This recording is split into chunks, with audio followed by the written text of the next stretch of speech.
It's the Andy and Dave Daily right here on the Muskegon channel. Andy O'Reilly, Dave Cackley. You're threatening me with a pen. No, I'm just doing that thing where you click it. You look to me like you're there. threatening. It's almost like it's your Halloween thing. No. You're trying to morph into being me, and now you're threatening people with a pen. You're like the Bizarro to Andy O'Reilly. Remember when Superman had the bad guy that was named Bizarro? Oh, yeah, I'm Bizarro Andy. Okay. That's what you are. You are bizarre. I'll give you that. So just before we came on, we were trying to think of a catchy campaign song. And yes. Well, before we get to that, too, we should tell people that tomorrow we probably won't be heard. Oh, that's right. I forgot about that. I got an all-day thing. I got an MC. And so tomorrow we'll just have a day off. All right. That's okay? Absence makes the heart grow fonder. People will want it more. Absence makes the heart grow flounder. Okay, wait a minute. I didn't say grow flounder. You first thing in before you even started. But did what I had to do. But anyway, we were talking about a campaign song. Yes. And you confused "Don't Stop Believin'" by Journey with a Fleetwood Mac song, which is not. No, I didn't.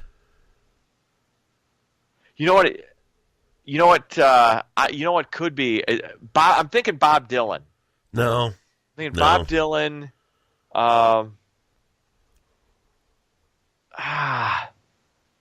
What Bob Dylan song? I was thinking about a Bob Dylan song. No, Bob Dylan doesn't do it for me. I'm not a Bob Dylan guy.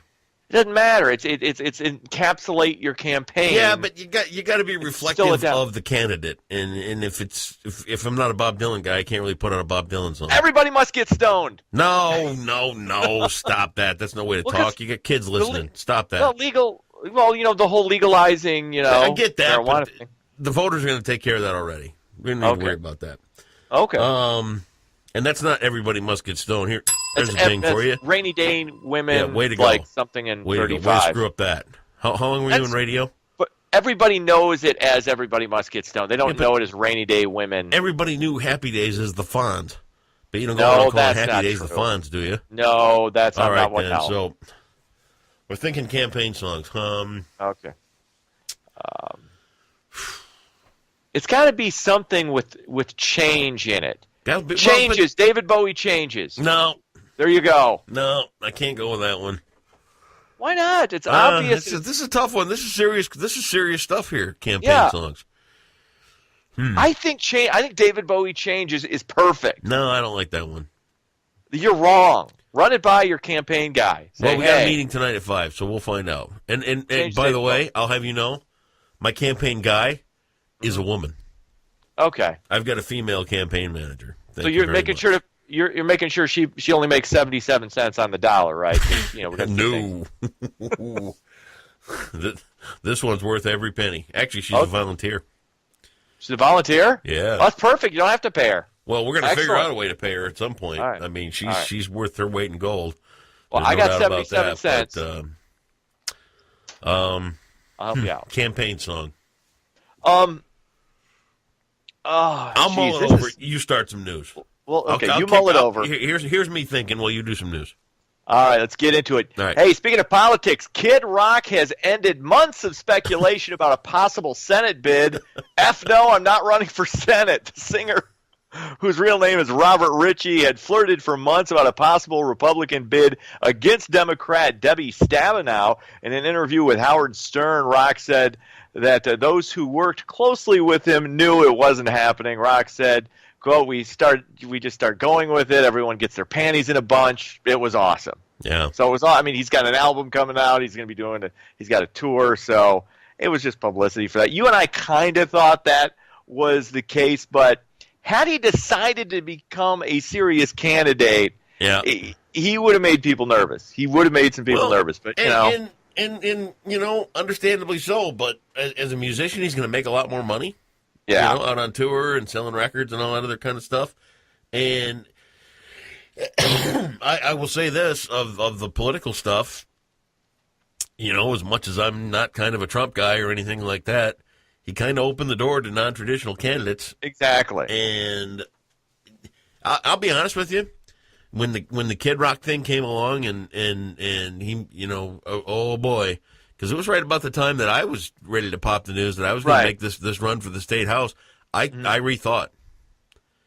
I thought, am I going to be looked at like I'm just trying to jump on this popularity bandwagon type thing, and I'm just, and it's certainly not the case. No. You know what I mean? But I didn't want to look like, oh, hey, I got half of a public name. I better throw my hat in the ring. And that was not the case at all. And I honestly thought maybe now's not the time because of the Kid Rock thing. Well, see, you've got two things going for you. One is, or actually three things. One is passion. Yeah. Two is there is I don't know if genuineness is the right word. You're a genuine guy. Right. You actually care. I mean, whether people agree or disagree with you, they know you're going to go to bat for them, whichever side of the political spectrum they fall on. And three, you do have name recognition, and that is a big deal. I get that. I do, and that's been one of the things that the people around me have all been, it's name recognition, it's name recognition, it's name recognition. And I keep coming back to them saying, yeah, I know I got name recognition, but to me, the name recognition thing, I've had that since I was about 19. Yeah. Okay? To me, that's just part of being me. Mm-hmm. I want to prove that there's substance, that there is that passion, and that there is that willingness to work with both sides and make a difference. I want it to be substance over, the name recognition thing. Right.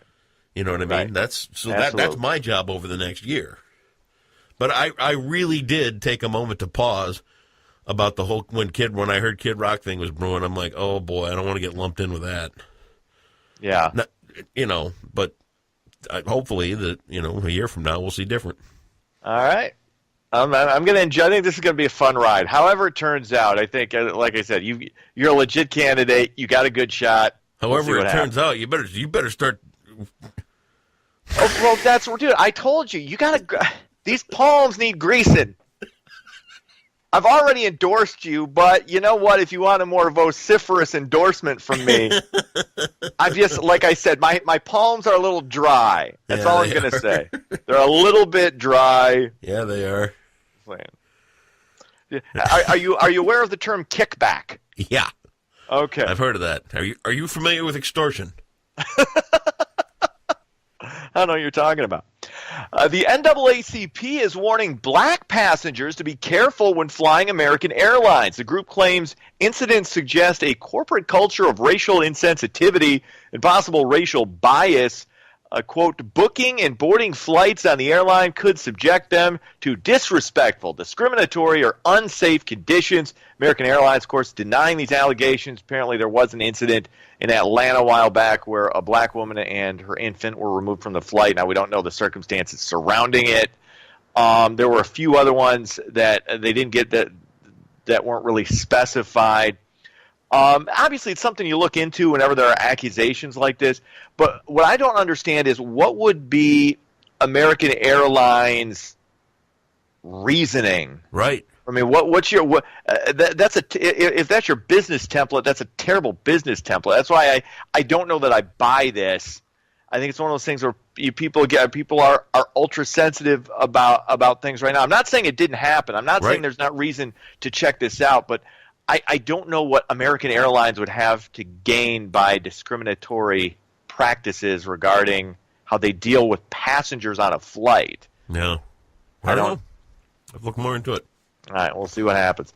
Michigan Democrats and Republicans are working together in Lansing to try and solve the state opioid epidemic. A bill that would pump in $700,000 for new research is being considered. Republican State Rep Joe Bellino and Brant Iden are working on a bipartisan package of bills that remain in the Senate. Passage could come as early as today. Bellino said, quote, the opioid crisis is close to me because I am an addict. So, when this thing is touching, representatives, and it's one of those things that this is a bigger deal. I mean, even you see how it's been rising. It's been on the rise for years, something like 200 or 300% increase. There are enough opiate prescriptions in Michigan that every citizen in the state of Michigan could have one. Yeah. Every man, woman, and child in the state of Michigan could have a prescription for Vicodin or Norco or, whatever you got. And I actually was in Rite Aid picking up some blood pressure pills last week, and we got talking about opioids and all that stuff with the pharmacist. And you know what? Where the brakes are getting put on now. Insurance companies are saying that you have to have pre-authorization from the insurance company to get them. Really? Yeah. Well, so the insurance companies are kicking in too, saying that if you need this kind of prescription, and you know what, if you need it, you need it. Right. You know what I mean? Some people actually, yeah. But it is such a slippery slope with these pills that insurance companies are going, all right, we're going to make sure you get pre-authorization before we fill these things because they're that dangerous. It is very dangerous. I mean, I still remember going back. I can't remember if it was after my appendectomy a decade plus ago or when I had kidney stones. Yeah. I remember actually I would be doing the news for you after getting back and I remember the first time I took a Vicodin and I was like, this feels way too good. Oh yeah. And I recognized it right away as being this feels too good. And then you start wishing, I'm like, God, I wish I felt some pain so I could take that again. It's It's bad. It is. You don't want to. It's stuff you don't want to mess with unless obviously unless you've got chronic pain. I get it, but at the same time, it's dangerous. The Muskegon Big Reds sit atop the area football rankings at 9-0. Muskegon is on pace to break the single-season state scoring record. First up for the Big Reds in the playoffs is Holland. We got Montague. They're 8-0. Mona Shores is 8-1. Muskegon Catholic Central 7-1. They're looking for their fifth straight title in Division 8. So a lot of good area of football going on, and they just, That's right. I mean, honestly, the Muskegon area has just been dominating the football landscape pretty much across the state. That's what we do. You got a lot of high-end talent, a lot of guys, getting those rides to the big time. Soccer, which is coming. Dude, you're an idiot. 10 years from now, dude. You know what I'm doing? I'm not taking the bait anymore. Yeah, you are. Because it's too stupid. It's 10 really years from now, dude. It's too stupid. You're too smart to make the dumb soccer. 10 years from now. In fact, you know what? I've been doing some shopping online for Christmas this year. I'm going to get you a Manchester United jersey. Dude, you know how long soccer has been the sport of the future? Since 1978. I played it when I was in first grade. Yeah. Soccer, sport of the future. 38 years. Takes time. 39 years. Hasn't come takes yet. Time. Not happening. And you know what else I'm going to get you? I'm going to get you a Manchester United jersey, and I'm going to get you a David Beckham fathead. You know what you also want to get me? How about some orange slices? Some orange slices and some Gatorade, and we'll all not keep score. That's the kind of country we want to live in. David Beckham fathead and we'll fake a nice Manchester United jersey. I'll start fake. Oh my God! I'm hurt. I thought you were taking the bait. Oh, I'm hurt. Your old butt hurt. I can't do this. I can't finish it. Oh. The thought of Dave Cackley getting his grown men rolling around on a football field together in tight pants taken away. It's America's game. Yeah. America's game. Dodgers beat the Astros game 1 of the World Series, so I am just 3 wins away from you owing me $20. Buffalo blanks the Red Wings 1-0. That's sports. That's sports. Well, guess what? JV pitches tonight, and I think we'll even up that series, my friend. So you just keep that 20 in your pocket right there, and you think about forking it over to your old buddy Andy, all right? Manchester United. Let's go. Soccer rules. Peace out.